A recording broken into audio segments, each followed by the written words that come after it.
Hey, what's up guys? We're back again with the best competitive Clash Royale deck. If we head on over to Royale Tournament and look at the best player in the world with 36 wins and 4 losses, ASAP is crushing it. On his mini account, he is dominating with the best Goblin Drill deck. And it's no surprise because there are so many ways of getting positive elixir trades and damage with the deck. When you go for a Fire Spirit at the river, most of the time your opponent's gonna have to choose between taking 300 damage or getting a negative elixir trade. If you go for wall breakers, all the buildings cost more than 2 elixir. If you get one good skeleton army, you can get a plus 10 trade swarming all their bridge spam. And that's not even talking about the ridiculous damage per second that you have with the Dark Goblin or the swarm of the Skeleton King. If your opponent finishes off the Skeleton Army or the goblins from the Goblin Drill, your Skeleton King will get a ton of souls. And when you keep your opponent's elixir low by always spamming at every single angle with the wall breakers, the Goblin Drill, the Fire Spirit, the Dark Goblin, you'll get a ton of positive elixir trades because the cards are just so hard to stop. So when your opponent is spread out and they don't have much elixir, you pop a 2 elixir graveyard ability from the Skeleton King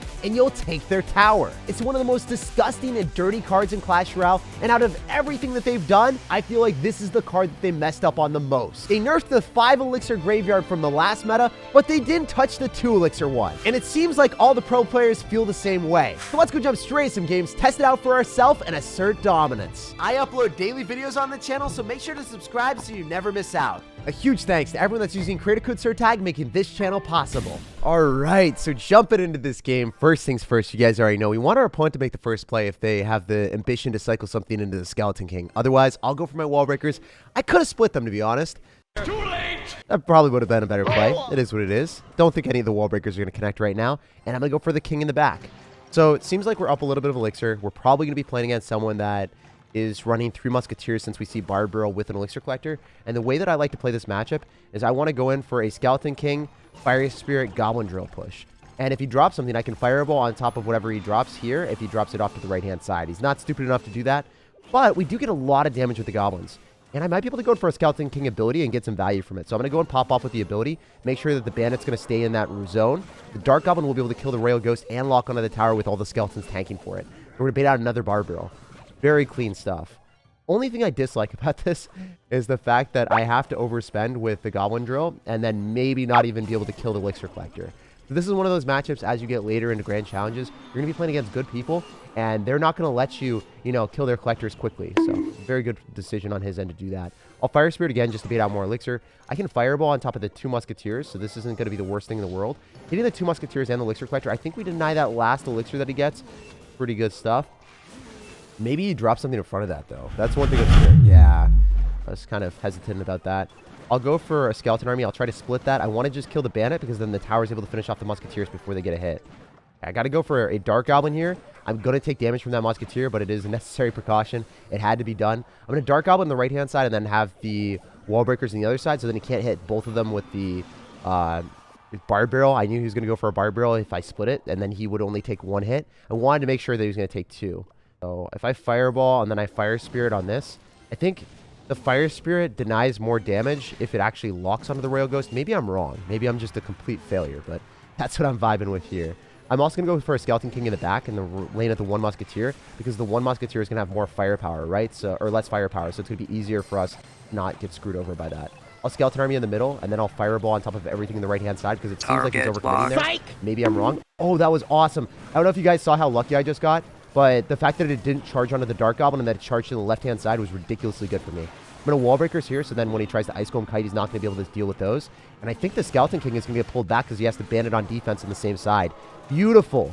This game has been going stellar for us. All I have to do is defend, and I will walk away to win. Let's see if we can do that correctly today. All right, we'll go for a Fire Spirit. I'm going to go in for Skeleton Army a little bit lower in case he goes in for 3 Musketeers here. A lot of times he'll go for 3 Musketeers there. Doesn't do it, so with 12 seconds remaining, I can just Goblin Drill.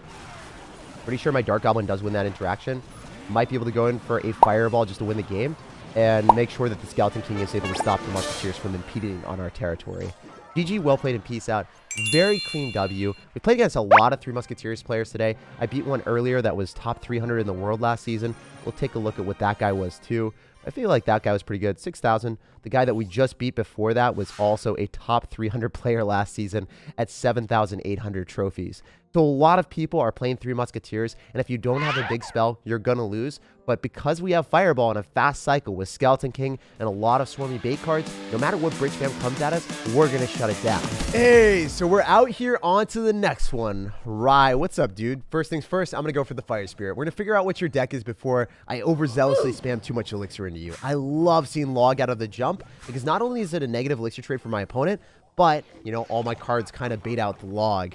I might be able to get a wall breaker to connect to the left-hand side. If I can, then I'm just going to focus on defense because I'm going to be currently up 500 damage. If we're playing against a skeleton giant deck, I mean, it's interesting to see this card back in the meta. Usually it's going to be either a Hog Rider Earthquake version or it's going to be primarily a clone version. Sometimes it's Royal Giant, and I don't think that Royal Giant Skeleton is good anymore, but a lot of people do run that still. You're not going to be able to pull that. Yo, let's go. Warning! Nice day for fishing, ain't it? This is awesome. This is a huge amount of damage from the goblins. They're clutching up and providing us the value. I think the hunter does tap my tower. Just one little love tap. Not the end of the world. I'll let everything fall here because I don't want to overcommit. I don't know if he's going to log me or something. Just going to wait till last possible second, then drop our skeleton army off to the side. Definitely did not want to give him the availability of going in for the log early on and just ruining my day. Oh, wait, I can Skeleton King now because all the skeletons are going to die. Collect the souls, collect the souls. Should have dropped it a split second earlier. That would have been a vibe. But regardless, when you collect the souls, you use the Skeleton King ability and you're like, 2 elixir graveyard on the tower. What you going to do about it, brother? So I'm just going to do that right now, and we're going to collect a ton of free damage. The skeletons from the front, the goblins from the back. We're surrounding them from all sides, and it's creating a really problematic position. Currently, we're up 1,400 damage, and I'm totally vibing with it. Usually when your opponent is down a lot, they're going to start spamming you very aggressively. So it's always better to play more defensive in that point. So I might not go for wall breakers unless I'm a little bit higher up on elixir. And I'll also go in for like cheaper cards like a Fire Spirit maybe. Oh, beautiful. He's so scared. Does he realize that I have Fireball? Most of the time people are running like Rocket. And he's like, no one's going to go for Rocket on top of me because Rocket costs too much elixir. Maybe I don't know. I don't know if that was a good play on his end. I don't think so. He just didn't identify the deck, so he definitely wouldn't have done that if he had known that I had Fireball. Okay, so we can Fire Spirit and go for a Goblin Drill. The reason I go for the Fire Spirit here, the Fire Spirit's going to tank for the Goblin Drill, I think, and then it will jump onto whatever he tries to defend with. So notice how he tries to drop the Hunter. The Hunter gets splashed onto by the Fire Spirit, and I get more damage with the Fire Spirit on top of him. So that's always a good vibe. I'm going to click the ability here. I want the Royal Giant to be the primary target if possible, and then I can go for a Skeleton Army to pull everything back. I don't think I have to Fireball because he's not going to be able to log this in time, and I think that the Fisherman will give him value maybe? No, it wasn't going to give him any value. What am I doing?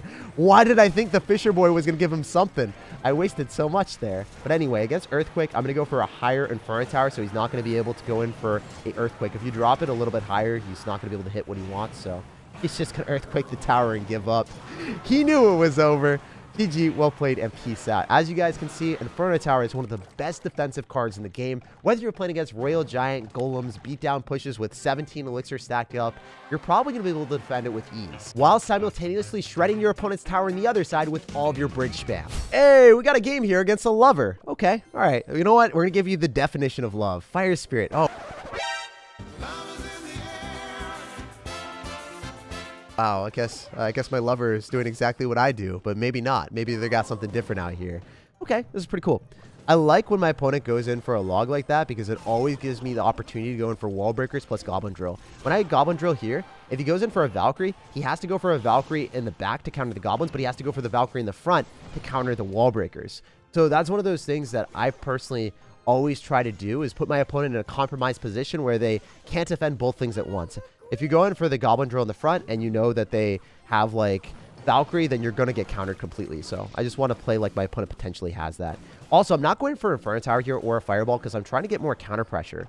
I like playing very aggressive with this type of deck when I am in single elixir because a lot of times your opponent won't have a proper answer to the Skeleton King, and you can just win the game if you get the 2 elixir graveyard on their tower and they don't have elixir to defend. Because if you think about it, this Skeleton King ability always costs more than 2 elixir to defend, and on top of that, most of the time they're going to be dropping small spells like a log. That log doesn't give counter pressure. It doesn't do anything for you. Like, that log is staying on your side of the map forever, and I guess it became rotten and just an old Christmas tree that no one cares about. Also, the skeletons were misplaced, so that Dark Goblin's going to lock on and do like 600, 700 damage. So we'll vibe with that. The skeleton placement, Penna's heart was in the right place. Like, that was the right timing, kind of. Like, you want to drop it as high as possible. If you drop it as high as possible, then you are able to fully counter a Dark Goblin. But just dropped it a little bit too early. Anyway, getting back to business, that Archer Queen was super obnoxious. Just going to go for another Goblin Drill. Usually, I don't like going for Inferno Towers into Royal Hogs. It's one of the worst possible counters to Royal Hogs in the game. I got to be real with you guys. I'm not going to sugarcoat it. You don't want to have Inferno Tower when you're playing against piggies because it's always going to be a 5-for-5 trade. And on top of that, it doesn't really do a lot of damage to multiple cards at once. It's a one-hit wonder. It's a very monogamous card. It sees a golem, it sees an electro giant, it sees a giant's like, yo, I'll take you out on a date. And then it sees Royal Hogs and it's like, you know, I can't deal with so many of these. Too many for me. Anyway, we're getting back to business. I will go for an Inferno Tower here just because I want to not allow him to break through because I don't have Fireball, I didn't have Skeleton Army, I didn't have proper answers in my hand. So usually at the later stages of the game, I'll be going in for Inferno Towers and double and triple Elixir because Elixir doesn't matter as much then, and you're just trying to conserve tower HP as the game becomes really close. But at the start, I'm going to try to get counter push with my Skeleton King and Fire Spirit and stuff like that, maybe even a Skeleton Army. It's just generally better. So I'm going to go for another Skeleton King here. I can follow up with Wall Breakers on the other side. And I just want to force out Elixir. I want to get a building. So if you're dropping a negative trade with that building and the building dies, I can get the Goblin Drill up close on the tower, Fireball after it, and probably walk away the win. So just need one Goblin hit. Oh, it didn't happen. Oh, no. I guess it was just enough. GG, well played, and peace out. I'm not familiar with Tournament Standard. So it looks like a Tournament Standard Fireball does 207 damage. I'm so used to it doing like 180 because that's what it used to do at level 9 for the longest time. All right, so jumping into this game, guys, whenever we see a Skeleton Barrel, we got the Skeleton King, so we're going to rule over all of his skeletons. It's fitting that we collect his souls and collect from all of the other people in our kingdom and get a pretty big benefit from that. Looks like the Dark Goblin's going to lock onto the tower. I want a Fire Spirit so then the Skeleton King can have a paved pathway towards success. And look at that. Full bar on the tower. Dude, the tower is going to have very little HP in a second, man. You have to go in for a zap, and you're still taking hundreds of damage as well. So I'll take that trade. I'm going to Goblin Drill on the other side. If you want to go in for a miner, I can completely shut everything down with the Skeleton Army. And the reason is, the dude just dropped a zap. So how is he expecting to kill my skeletons? Unless he's got Mirror Zap, but you're not able to do that since you cycled your Spear Goblins, Goblin Gang, and so many other cards. So you can't effectively mirror a card after, you know, you drop multiple cards afterward. So I wonder what he does if I split my Wall Breakers. I think it's better for me to just drop them in the same sides because he's not going to have much Elixir. If he zaps it, it's fine. I just want to get concentrated damage in the right-hand lane in this game. I can Fire Spirit as well just to add insult to injury. Most of the time, our opponent's going to drop a 2 Elixir investment, whether it's going to be a Zap or some Skeletons or Spear Goblins. Like, every time that he does that, it's going to be a negative trade overall. Also, I can Skeleton Army of my own. Oh, let's go. We're able to crush the Miner, get great counter push, and then go for a Dark Goblin with our Goblin Drill. So this is one of the most difficult pushes defended in the game. If you're down Elixir, like this is the newly reformed Mega Knight. I know that this guy's running Mega Knight. I think Mega Knight is trash. You're going to lose your Mega Knight on your side of the map to Skeletons swarming you.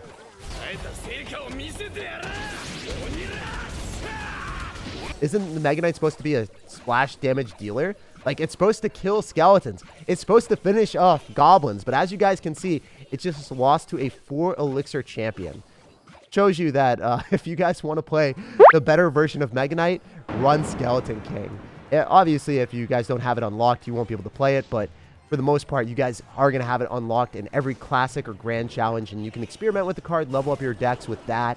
I personally prefer running grand challenges if I've got under-leveled cards on my mini account and don't want to lose because my opponent just has higher level cards. You're able to, you know, experience more fair games in that method.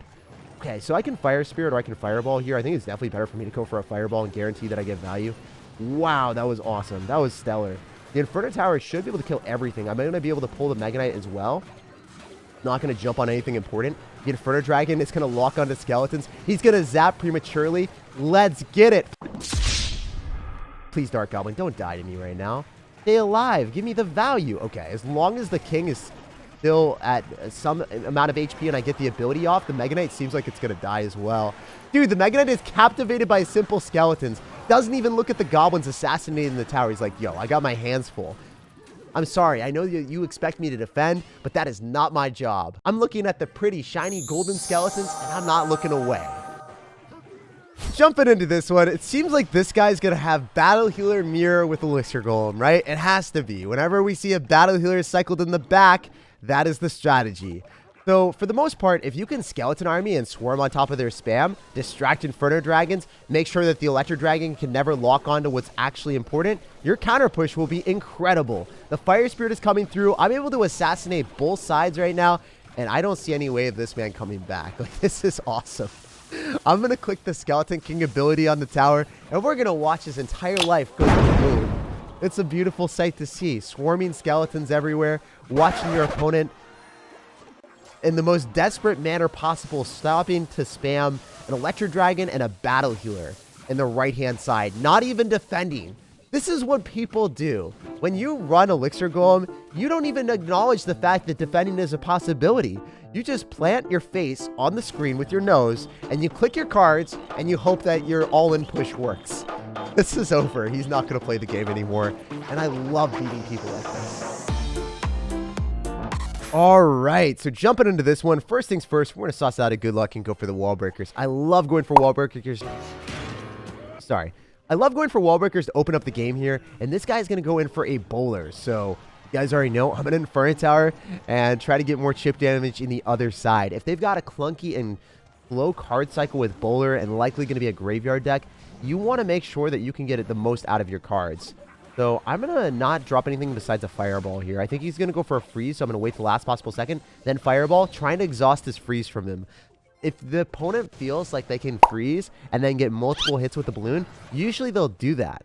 And if they waste the freeze and waste 4 elixir, you always want to give them that opportunity. So hold your spells to the last possible second, and you will be benefit from that for sure. I'm going to Skeleton King off to the side, and I'm going to Skeleton Army at the river. And the reason why I'm going to play like this is because I want the skeletons on the right-hand side to die, so then I can use the ability in the left-hand lane and just kill the bowler. It's really toxic to do this. Oh, maybe he doesn't even answer to the Skeleton Army. Does he not have an answer to the Skeleton Army? What am I gonna do? Wow, okay. He just didn't have elixir. That's awesome. So I'm chilling here. I'm built different. I tried to, just have my skeletons die, but as a result, his tower died. That's brutal. That's hilarious. He didn't even, survive stage 1 of zombies tower defense. He just got overrun by every single one of the zombies, guys. That's awesome. Stage 2 was the skeleton swarming him, and he didn't even make it there. He didn't earn his place to go to the next level. If I go for a goblin drill on the right-hand side, that would definitely be a vibe with the dark goblin. I want to go for wall breakers in the left-hand lane, because if the dark goblin is going to force out more elixir, he might not have elixir to defend everything at once. And that's how this deck operates. You're able to confuse your opponent, bait out all their answers in every single situation inside, and then when they're divided, you conquer them. Also, balloon is trash now. I don't even think it's able to get a hit on my tower. Oh, he froze, so he does get a hit. So if he hadn't frozen there, he wouldn't have gotten any damage whatsoever. So very well played, hitting the nail on the head, figuring out that he had to go for the freeze to get damage. Thanks. But I got to be honest with you guys. With 40 seconds remaining, I've got Fireball, I've got Dark Goblin, I've got Inferno Tower. There's no way he's breaking through. That was a pretty fun game. GG, well played, and peace out, buddy. Like if you enjoyed, subscribe for more daily content, and have an awesome rest of your day.